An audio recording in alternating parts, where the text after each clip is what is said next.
warahmatullahi wabarakatuh. Waalaikumsalam warahmatullahi wabarakatuh. Halo sahabat sehat Kota Balikpapan. Kembali lagi kami podcast Dinas Kesehatan Kota Balikpapan. Pada hari ini saya Dr. Nurina Aryani, Kepala Bidang Kesehatan Masyarakat Dinas Kesehatan Kota Balikpapan, mengundang ID Cabang Balikpapan yang diwakili oleh Dr. Lulu Kumala. Assalamualaikum Dr. Lulu, apa kabar? Waalaikumsalam. Alhamdulillah kabar baik. Baik ya dok. Ramadannya tetap semangat ya dok ya. Tetap semangat. Seperti semangatnya Dokter Ani. Iya, alhamdulillah dok. Terima kasih sekali Dokter Ani. Iya. Di cabang Balikpapan sudah diundang di podcast Dinkes Balikpapan. Ya tentunya di sini kita mau sharing, mau ngobrol hal-hal yang bermanfaat tentunya. Iya, insya Allah dokter. Nah, pada podcast kali ini kita akan ngobrol santai, tapi insya Allah penuh manfaat ya, tentang tips nyaman berpuasa bagi ibu hamil dan ibu menyusui. Untuk itu dokter, Iya. jadi kita sudah undang nih. Wah. Ada dokter yang sudah nggak asing lagi, terutama Iya, untuk betul. ibu-ibu hamil. Iya, Ya. dokter. Di sini sudah ada Dokter Yulia Putri Permatasari, spesialis obstetrik ginekologi. Assalamualaikum warahmatullahi wabarakatuh. Waalaikumsalam. Terima kasih dokter Lulu. Iya. Apa kabar Dokter Yulia? Alhamdulillah sehat Sehat ya, ya, masih dok, ya. berpuasa. Iya dok. Terima kasih Dokter Yulia yang sudah bersedia meluangkan waktunya untuk berbagi ilmu kepada kami, kepada kita, kepada sahabat sehat Kota Balikpapan, terutama ibu-ibu hamil dan ibu-ibu menyusui yang ada di Kota Balikpapan. Nah, dokter, di Ya. bulan Ramadan ini tentunya kita ingin memaksimalkan ibadah Ramadan, termasuk ibu hamil dan ibu menyusui. Ya, betul. Tetapi ibu hamil dan ibu menyusui ini kadang galau dok, gundah mereka ya. Bingung gitu ya. Iya betul dok, mereka itu ingin berpuasa tetapi ragu-ragu aman enggak ya puasa ini untuk saya maupun buah hati saya. Mohon penjelasannya dokter. Oke, ya terima kasih. Assalamualaikum warahmatullahi wabarakatuh. Waalaikumsalam. Memang seperti ibu bilang tadi ya, banyak konsultasi. Gimana nih dok, saya hamil, menyusui, apakah saya boleh berpuasa? Sebenarnya di bulan Ramadan kewajiban ya bagi seluruh umat Islam, kita pasti berusaha untuk berpuasa, beribadah ya di bulan penuh berkah ini. Cuman memang secara ibu hamil dan menyusui kan memang juga diberikan dalam pandangan Islam keringanan ya, apabila memang terdapat kelemahan pada ibu hamil atau menyusui dan kekhawatiran, dia dibolehkan untuk berpuasa. Nah, sedangkan bagaimana diperbolehkan untuk tidak berpuasa, jadi diringankan gitu ya. Nah, bagaimana dari sisi keilmuannya? Sebenarnya berpuasa pada ibu hamil itu aman, tetapi ada tentunya syarat-syarat yang harus kita penuhi ya. Jadi ada syarat dan ketentuan berlaku. Jadi ada 3 syarat utama. Yang pertama, 1, ibu dan bayi sehat gitu ya. Lalu yang kedua, tidak ada gangguan asupan nutrisi bagi ibu dan janinnya atau ibu yang sedang menyusui bayinya. Lalu yang ketiga, tidak ada tanda-tanda bahaya. Ya, jadi apa sih dok tanda-tanda bahaya? Ya biasanya pada saat berpuasa yang dikhawatirkan ada dehidrasi ya, apabila kecukupan ibunya tidak lengkap gitu ya, minumnya kurang, atau misalnya ada hipoglikemi atau gula darah yang menurun. Ya misalnya juga tadi ibunya sahurnya kurang, berbukanya kurang gitu. Belum lagi pada trimester pertama biasanya ada emesis, mual, muntah. Nah ya seperti itu kan ada gangguan ya, ada tanda bahaya. Lalu yang ketiga ada gangguan asupan nutrisi. Nah jadi misalnya ibu ngerasa nggak ada masalah dia berpuasa, tetapi berat badan pada saat kontrol tidak naik gitu ya. Jadi wah berarti ibunya nih asupan nutrisinya ada gangguan. Kadang-kadang kan macam-macam penyakitnya ya. Jadi ya kita seperti ada preeklamsi, ada diabetes gestasional, itu kan macam-macam ya. Nah jadi itu salah satu tanda bahayanya. Lalu yang terakhir ya tentunya ada gangguan pada janinnya. Jadi bagaimana perkembangan janinnya pada saat pemeriksaan, bagaimana air ketubannya gitu, bobot janinnya bertambah atau tidak. Pada ibu menyusui sama gitu ya, bagaimana produksi ASI-nya gitu, si bayinya berat badannya bertambah atau tidak. Nah jadi itu semua yang tentunya harus kita perhatikan untuk memutuskan ibu ini aman atau tidak untuk berpuasa. Tapi yang ibu menyusui dokter mau izin, kan biasanya sampai umur bayinya 0 sampai 6, 6 sampai 12 gitu kan mungkin Ya, ini terkait sama ASI eksklusif ya. Nah, jadi memang asupan nutrisi pada bayi yang masih ibu yang menyusu ASI eksklusif itu bayinya tuh 100% adalah ibunya. iya dari ibu. Jadi dari ibunya. Jadi memang sebaiknya disarankan tidak berpuasa untuk ibunya, ya. Karena akan ya puasa juga anaknya. Nanti anaknya haus, lapar kan, sedangkan dia masih bayi, tidak ada kewajiban untuk berpuasa gitu ya. Jadi si ibu sebaiknya tidak berpuasa karena memang bisa mengganggu produksi ASI-nya. Tetapi lain cerita apabila dia memang si ibu sudah mulai menyapih anaknya ya, atau mungkin sudah ada asupan lain, jadi sudah lepas dari ASI eksklusif, misalnya sudah 1 tahun lebih. Nah, itu boleh saja sebenarnya ibu yang berpuasa, tapi tetap kecukupan nutrisi dan air cairan itu tetap harus dijaga, tetap seimbang ya. Dan ada hal penting yang perlu diingat juga, bahwa kan walaupun semua nanti dibilang dokternya iya sehat segala macamnya, tetapi itu balik lagi ibu tanyakan ke diri sendiri, karena tiap indikatornya ibu dan keluarganya kan, bukan dokter yang sama ibunya setiap hari gitu ya. Dan setiap hari tidak ideal ya, tidak setiap hari itu ideal gitu. Kadang-kadang ya ada aja kesiangan sahur gitu kan. Jadi gue udah keroncongan jam 10 pagi ya sudahlah berbukalah gitu kan, jangan dipaksakan. Pekerjaan rumah tangga. Betul. Jadi tanyakan kepada diri sendiri apakah saya betul-betul kuat atau enggak ini gitu. Terus yang kedua ya itu tadi ya, 9 bulan masa kehamilan itu kan merupakan masa yang krusial gitu ya untuk si janin nanti di kehidupan masa datangnya gitu ya. Jadi ada penelitian, ada hipotesis Barker itu ya tentang developmental origin of health and diseases (DOHAD). Jadi bagaimana masa kehamilan itu dan nanti neonatus itu akan mempengaruhi pada saat dewasa nanti anaknya, baik kesehatan maupun penyakitnya. Iya, jadi misalnya ibu hamil yang selalu kekurangan nutrisi ya gitu, nanti anaknya pada saat dewasa resiko terjadi peningkatannya sampai penyakit kardiovaskular yang meningkat gitu ya, penyakit diabetes ya, itu semua sangat berpengaruh. Dan tidak hanya kesehatan fisik, kesehatan mental itu juga berpengaruh gitu loh.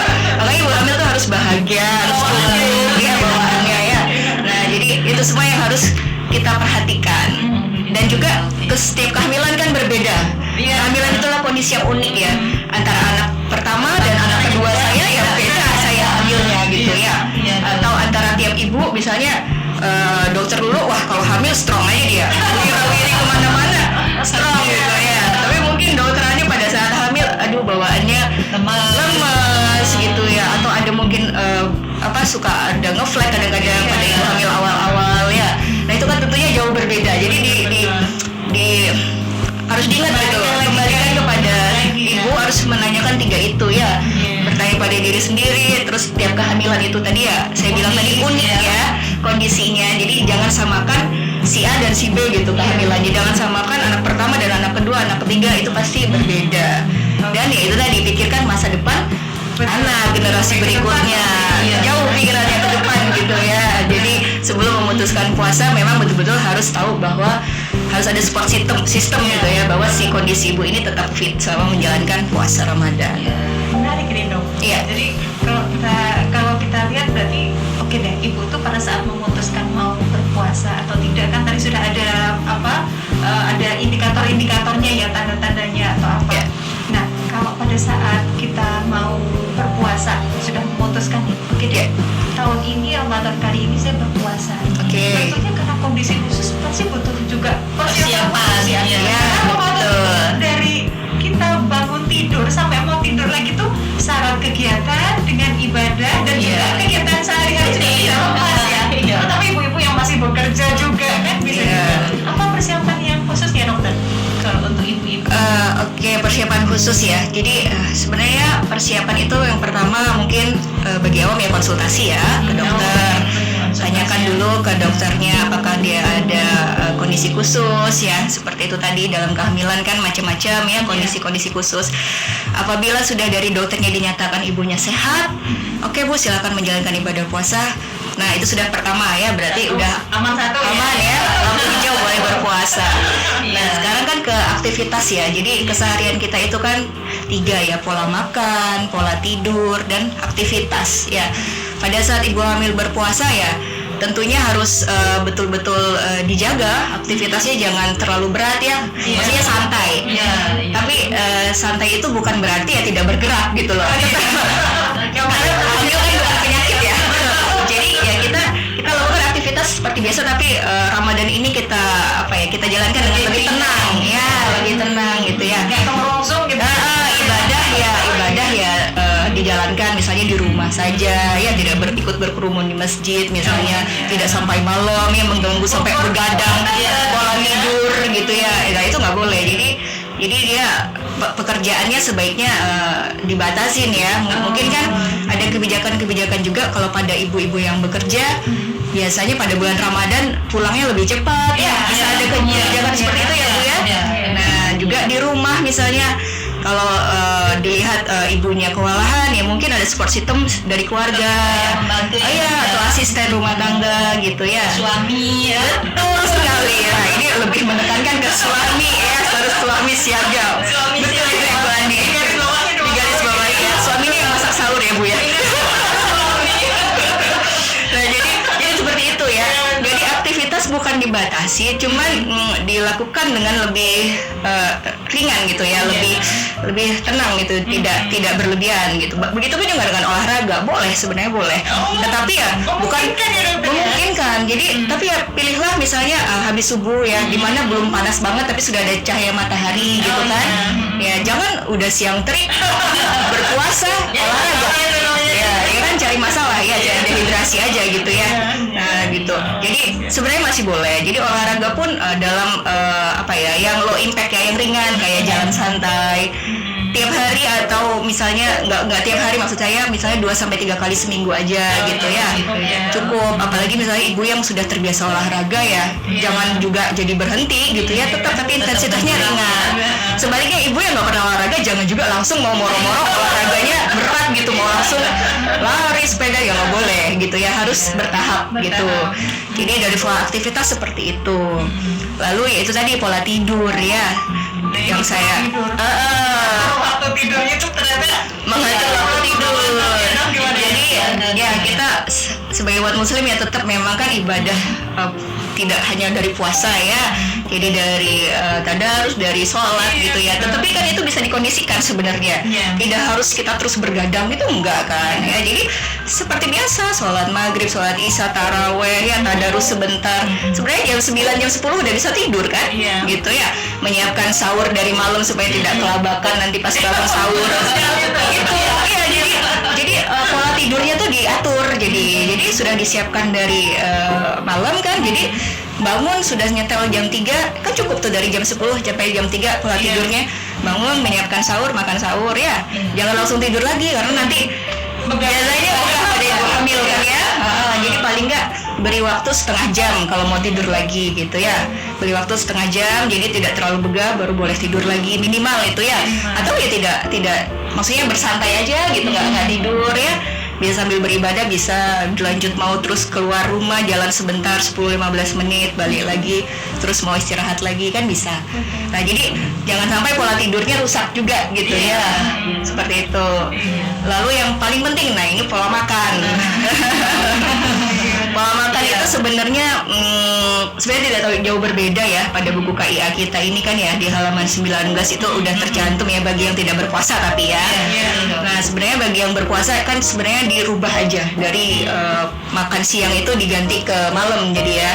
Cuman pada ibu hamil, terutama yang sudah hamil besar itu kan memang nggak mungkin ya langsung makan besar semuanya pada saat jam buka, selama berbuka.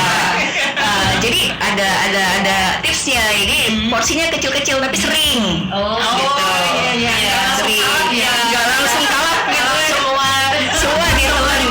Nah, asupan nutrisinya juga harus betul-betul diperhatikan. Jadi misalnya kita berbuka katanya dengan yang manis ya, tapi ya jangan yang manis buatan. Kalau bisa manis alami dari buah-buahan. Tetap diperhatikan. Jadi ya tetap nggak apa-apa, sunnah ya pakai kurma gitu kan. Setelah itu minum air putih.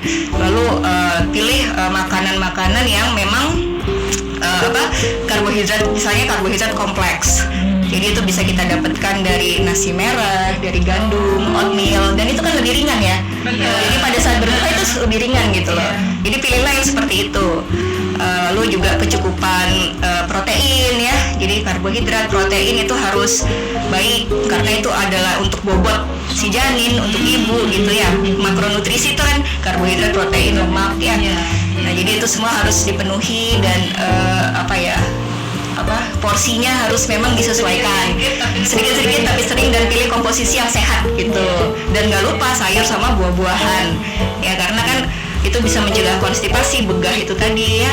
Tapi dibikin dalam bentuk misalnya yang ringan, karena kan namanya makan buah itu banyak ya, susah enak gitu kan. Trimester pertama juga begitu kan, cepat mual muntah gitu ya. Jadi kalau serat-serat kasar biasanya langsung keluar.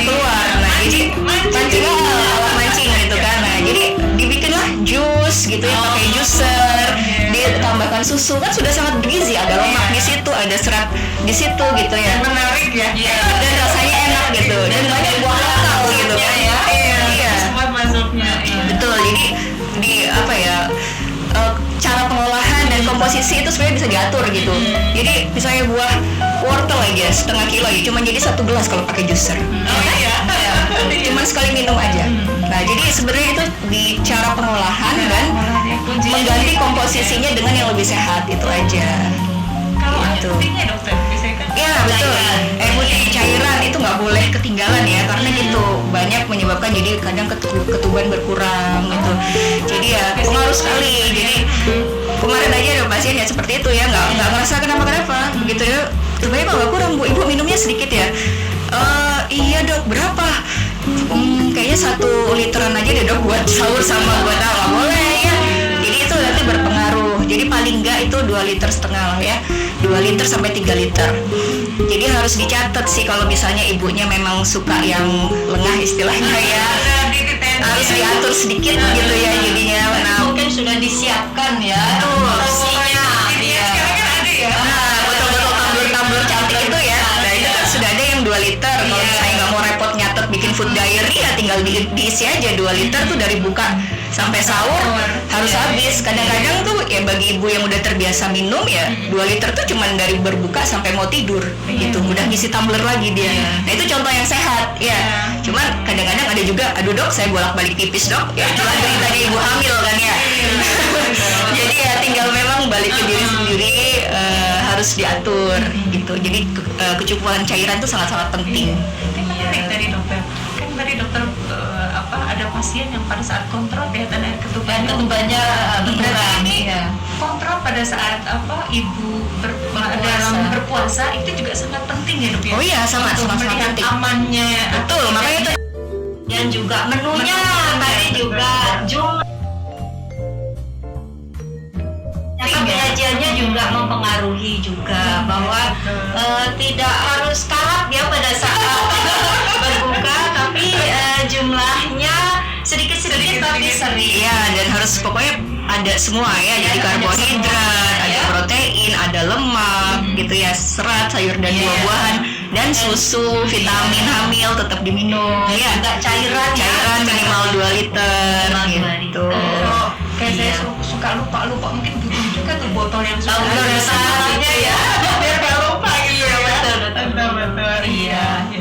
Dokter, Iya. mohon izin nih. Mm-mm. Ini kalau sudah agak cerah, ternyata ini kemarin ada titipan pertanyaan nih. Oke, dari monggo. ibu kader dari warganya ini dokter.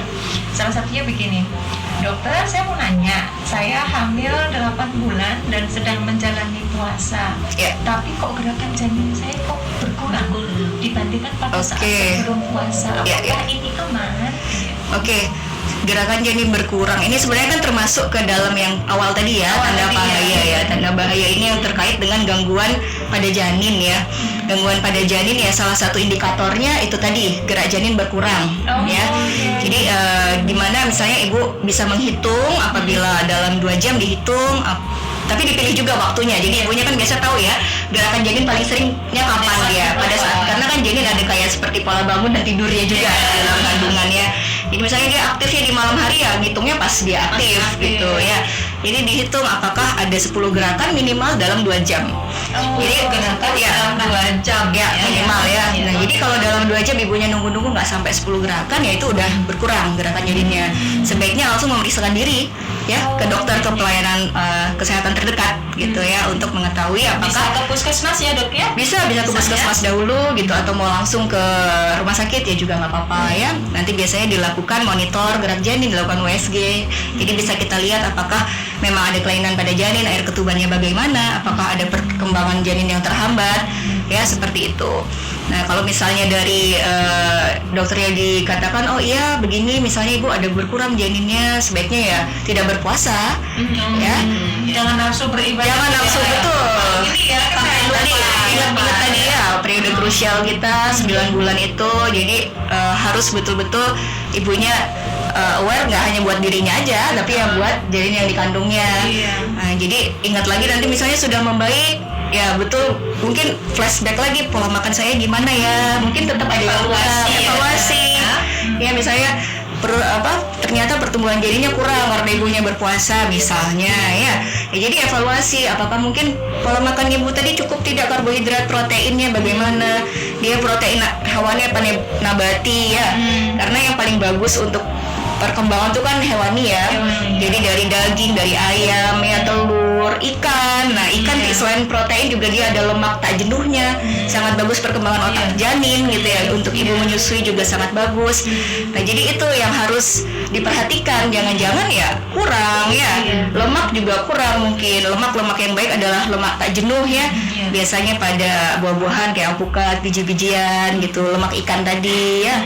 Jadi ya itu yang dibikin pada menu puasa gitu maksud saya ya.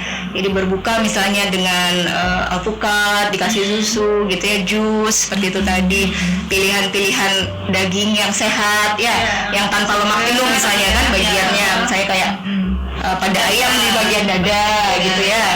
Nah, seperti itu mungkin diperhatikan lagi pola makannya dan konsultasikan ke dokter. Oke. Yes, alhamdulillah ya. Ini sudah dari tadi ya, sudah syarat-syarat manfaat insya Allah ya yang diberikan sama dokter Yulia ya. Betul, Insya Allah. Kita nih sebelum closing nih Bu Ani ya. Mungkin ada take home message dokter. Ini biar tidak lupa di garis bawah ya para pemirsa. Ya mungkin take home message-nya tips-tips nyaman berpuasa ya. Sebenarnya tidak ada ibu hamil itu sebenarnya boleh berpuasa, tapi ya itu tadi pada ibu hamil yang sehat ya, keadaan kondisi ibu dan bayinya sehat itu boleh berpuasa untuk ibu hamil.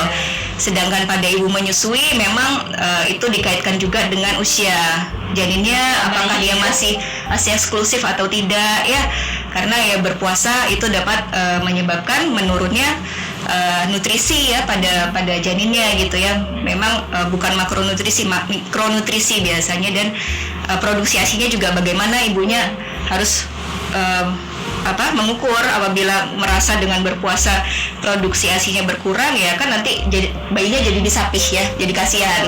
Nah, jadi tetap harus dipikirkan usia bayinya juga. Jadi kalau udah sudah tidak ASI eksklusif lagi ya mungkin boleh sudah berpuasa ya, terutama apabila sudah di atas 1 tahun. Tapi kalau masih ASI eksklusif, lalu asupan nutrisi janinnya masih belum bervariasi ya, masih mengandalkan ibunya, sebaiknya tidak berpuasa.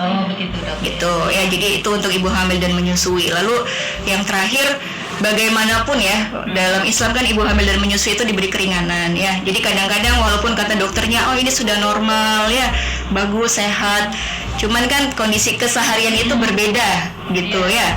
Jadi kadang ada kondisi yang tidak ideal, misalnya sahur tadi kesiangan, makannya sedikit, minumnya kurang. Nah, itu udah harus sadar diri ya bahwa dalam Islam pun diberi keringanan gitu. Kalau ibunya merasa khawatir terhadap dirinya maupun terhadap bayi yang dikandungnya ya boleh membayar puasa dengan mengqada atau membayar fidyah kan. Jadi ya sebaiknya dilakukan aja gitu loh ya, konsultasikan aja dengan dokter.